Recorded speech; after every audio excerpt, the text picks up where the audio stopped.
सतनमोचार्य गुरुजी कॉलेज बड़े दादा गुरु चैतन्य सिद्ध सद्गुरु महायुगे मत्स्येंद्रनाथ सावपदे चैतन्य सिद्ध सद्गुरु शंभूजित गुरु गोरखनाथ बाबा आदेश नवनाथ 84 टोकादेश लख निरंजन आदेश। आजचा हा भाग म्हणजे विशेषतः राहू हा ग्रह याचे होणारे जे आगामी गोचर आहे त्यावरती मी बनवलेला आहे। राहू महाराज यांचं जे नक्षत्र गोचर होत आहे, आता नक्षत्र गोचर म्हणजे काय तर राहू नक्षत्र परिवर्तन जे करणार आहेत त्याच्यावरती मी बनवलेला आहे। मग या नक्षत्र परिवर्तनाचा कोणत्या राशींवरती आणि कोणत्या विशेष नक्षत्रांवरती हा प्रभाव पडणार आहे हे सुद्धा तुम्हाला या भागामध्ये कळणार आहे, जेणेकरून आपण कशा रीतीने प्रिकॉशन्स घेऊ शकतो आणि उपाय सुद्धा कोणते केले गेले पाहिजेत यावरती आधारित असलेला संपूर्णपणे भाग आहे। त्यामुळे भाग संपूर्णपणे पाहण्याचा आवश्यकपणे प्रयत्न करा। दिनांक 30 जूनला रात्री 10:30च्या नंतर धनिष्ठा या नक्षत्रामध्ये राहू महाराज हे पदार्पण करणार आहेत। धनिष्ठा नक्षत्र म्हणजे अर्थातच हे मंगळ या ग्रहाचं नक्षत्र आहे आणि तुम्ही हे जाणून असाल की मंगळ आणि राहू यांचा एकमेकांशी असलेला जो संबंध आहे तो फारसा काही चांगला मानला गेलेला नाही, कारण ज्या वेळेस मंगळ इवन शनी इवन सूर्य यांच्याशी राहू महाराज हे संबंधित होतात, मग संबंध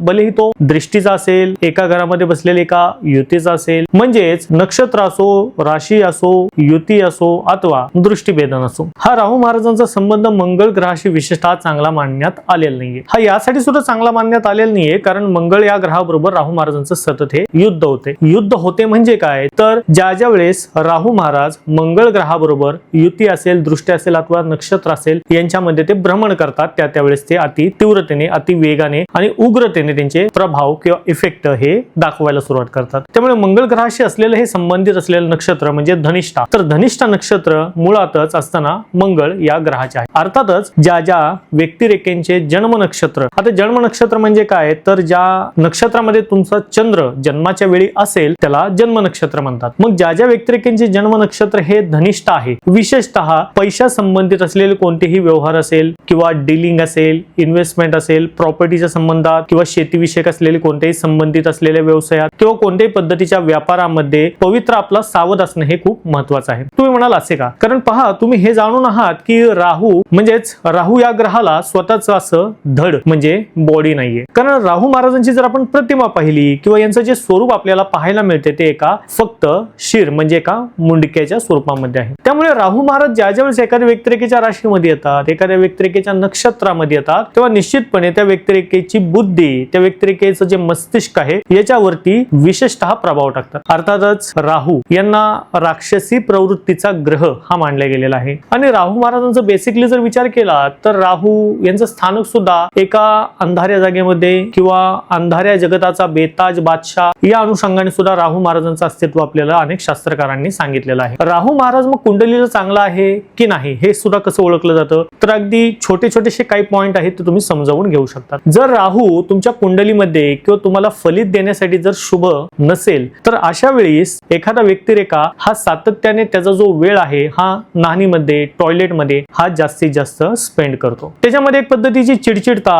किंवा एखाद्या विषयाचं असलेलं कोणतंही ऍडिक्शन हे खूप मोठ्या प्रमाणामध्ये म्हणजे उत्तेजित करणारे असते। लहान मुले असो किंवा स्त्री असो अथवा पुरुष असो, कोणत्याही गोष्टीचं किंवा कोणतीही गोष्ट जेव्हा प्रमाणापेक्षा किंवा अति प्रमाणामध्ये व्हायला सुरुवात होते तेव्हा ते शरीरासाठी इवन मनासाठी घातक असते। तर कुठेतरी हा प्रभाव राहू महाराजांचा असतो। म्हणजे आपण आजकालच्या वर्तमान स्थितीमध्ये जे लहान मुलं सुद्धा पाहतो, जे तासन तास मोबाईल मध्ये खेळत असलेले किंवा मोबाईल मध्ये गेमिंग पाहत असलेले आपण लहान मुले पाहतो, तर अशा सुद्धा मुलांच्या पत्रिकेमध्ये राहू महाराजांचं प्रभुत्व हे विशेष असते। एखाद्या व्यक्तिरेखेला असलेलं कोणतंही लत असेल, ऍडिक्शन असेल, म्हणजे स्वतःला विसरून जे काही चालू आहे त्याच्याकडेच आपण पुढे जात आहोत ही जी विचार करण्याची सरणी आहे तो देणारा हा राहू असतो। मी यापूर्वीच्या पण काही भागामध्ये तुम्हाला राहू आणि शनी याबद्दल माहिती दिलेली आहे। ड्रिंकिंग करणारे जे व्यक्तिरेखा असतात, दारू पिणारे जे व्यक्तिरेखा असतात, जे हाय लेवलचे दारू पितात म्हणजे ज्याला आपण म्हणू की जे प्रॉपर नशेडी असतात, तर ही जी नशेची जी लत आहे, ही जी ऍडिक्शन आहे ही सुद्धा देणारा हा राहूच असतो। परत स्त्री गमन असेल, परत पुरुष गमन असेल, बाहेरचे असणारे वाईट सवयी याचा सुद्धा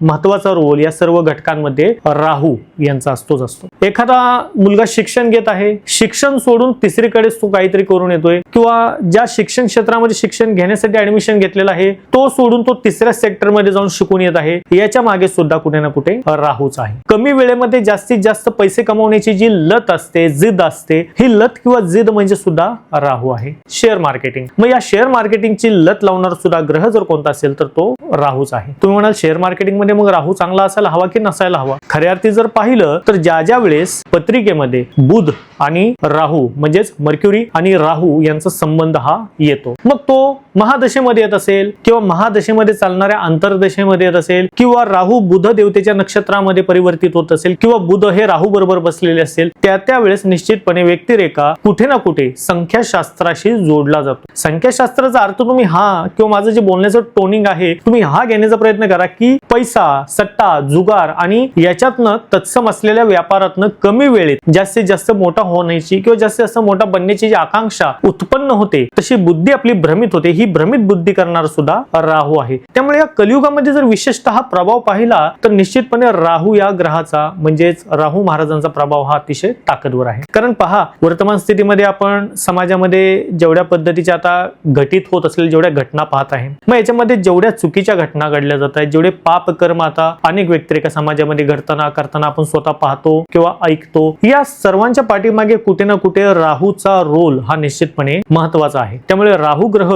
हा शब्दशः जर विचार करायचा किंवा सोप्या भाषेत जर समजून सांगायचा प्रयत्न मी तुम्हाला केला तर तुम्ही एवढं मात्र समजून जा की चुकीची बुद्धी किंवा नको असलेल्या गोष्टीमध्ये रिस्क घेण्याची ताकद किंवा जीवाची पर्वा न करता जो मी निर्णय घेईल, जो मी शब्द बोलेल त्याच्यावरती मी ठाम उभा आहे, ही जी काही विचारसरणी देणारा ग्रह जर सर्वात जास्त कुठला असेल ना तर तो निश्चितपणे राहू असतो. मी जसं की म्हणलं मुळामध्ये याच्याकडे धड तर नाहीये, परंतु जे मस्तिष्क आहे हे भयानक आहे आणि याच्या मस्तिष्कमध्ये जेवढ्या भरलेल्या कल्पना आहेत किंवा विचार करण्याची जी क्षमता आहे ना ते इतर ग्रहांच्या तुलनेमध्ये राहूच्या अगदी प्रभावित व्यक्तीला इझिली करते. याचं रिझन हे आहे का तर या कलियुगामध्ये वाढत असलेला कलीचा प्रश्न. कारण राहूच मुळामध्ये तुम्हाला की तुम्ही जास्तीत जास्त किंवा दीर्घकाळ कष्ट करून पैसे कमवा ही विचारसरणी देणारा ग्रह हा मुळात राहू नाहीच आहे. आणि आज असा एकही व्यक्ती तुम्हाला समाजामध्ये दिसणारही नाही की ज्याला मोठं होण्याची, प्रसिद्धी मिळवण्याची किंवा पैसा कमी वेळेमध्ये जास्तीत जास्त कमवण्याची ही लत नाहीये किंवा ती विचार एखाद्याच्या मनामध्ये येत नाही, तसा एकही व्यक्ती आपल्याला शोधूनही सापडणार नाही. ही विचार देणारा, ही सोच देणारा सुद्धा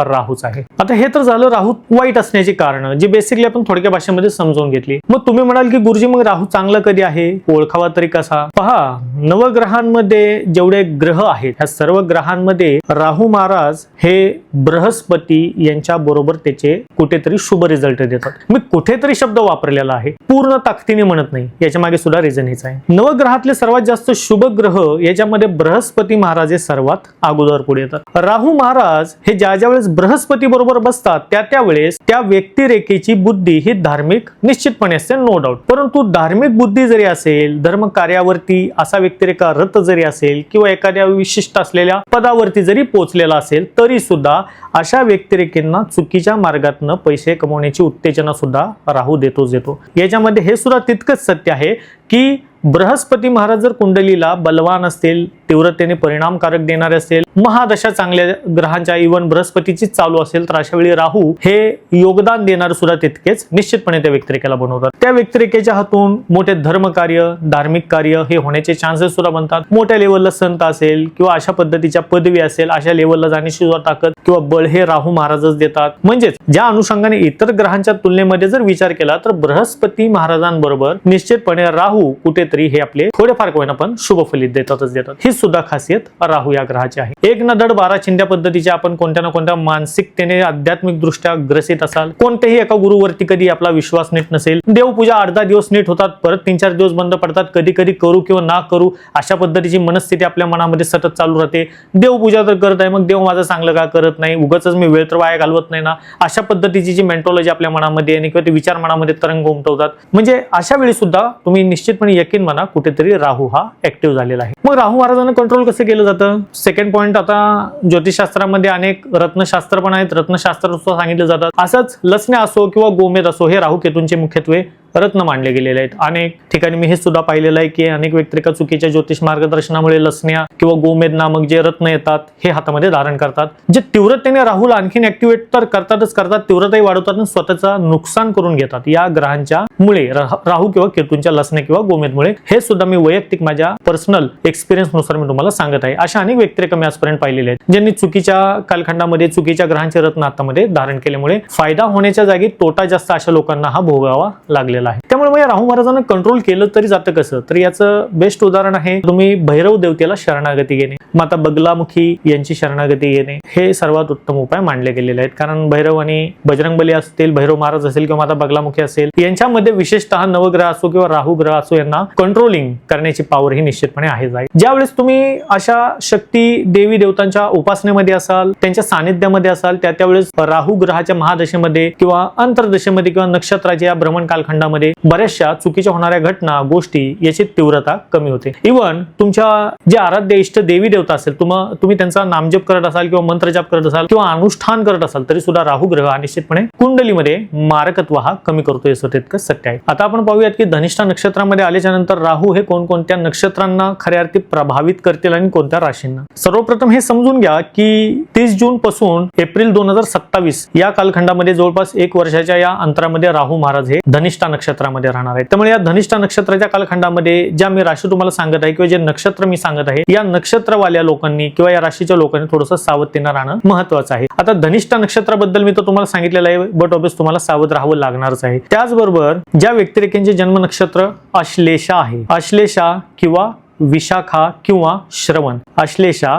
विशाखा आणि श्रवण या 3 नक्षत्राच्या लोकांनी सुद्धा सावध असणे हे महत्वाचं आहे. सावध कशासाठी असायला हवं? घटना असतील, विनाकारण तुमच्यावरती येणारे कोणतेही आरोप असतील, आळ असेल, एखाद्याच्या व्यक्तीच्या चुकीमुळे तुमचं सुद्धा त्याच्यामध्ये नाव गोवण्याचं प्रमाण असेल, अचानकपणे मानहानी होण्याचे योग असतील, हे योग बनवताना राहू हा दिसणार आहे. त्यामुळे विशेषतः कोणताही रिस्क असलेला निर्णय या अश्लेषा, विशाखा आणि श्रवण नामक ज्यांचे नक्षत्र आहेत अशा व्यक्तिरेखांनी घेऊ नये. याचबरोबर 2 राशी याच्यामध्ये अशा सुद्धा आहेत ज्यांनी खऱ्या अर्थी प्रिकॉशन घेणं महत्वाचं आहे. मग या 2 राशी कोणत्या? तर सर्वप्रथम राशी येत आहे कुंभ राशी आणि दुसरी राशी कोणती? तर दुसरी राशी येत आहे कर्क राशी. कुंभ आणि कर्क राशी या संपूर्ण 2 राशींना येतं 1 वर्ष म्हणजे एप्रिल 2027 पर्यंत राहू महाराज हे पूर्ण सक्षमतेने प्रभावित करणार आहेत. जेवढ्या पद्धतीचे चुकीचे घटना, चुकीचे टप्पे, चुकीच्या पद्धतीचे कार्य जेवढे करता येतील, जेवढ्या पद्धतीची विचारसरणी कुंभ आणि कर्क राशीच्या लोकांना देता येईल आणि ऍज वेल सिंह राशी सुद्धा, बरं का, 3 राशी आहेत कुंभ, सिंह आणि कर्क.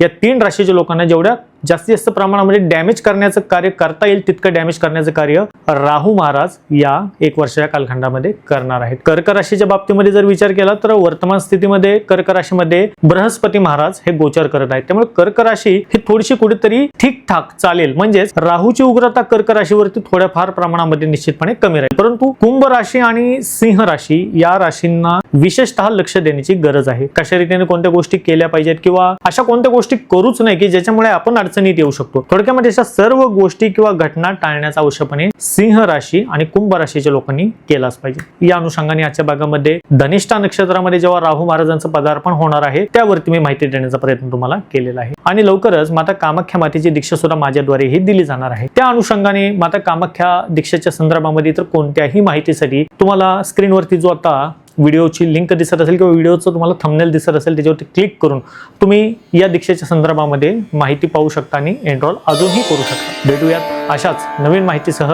नवीन व्हिडिओमध्ये. तोपर्यंत सर्वांना सतनम गुरुजी को आदेश, अलख निरंजन आदेश.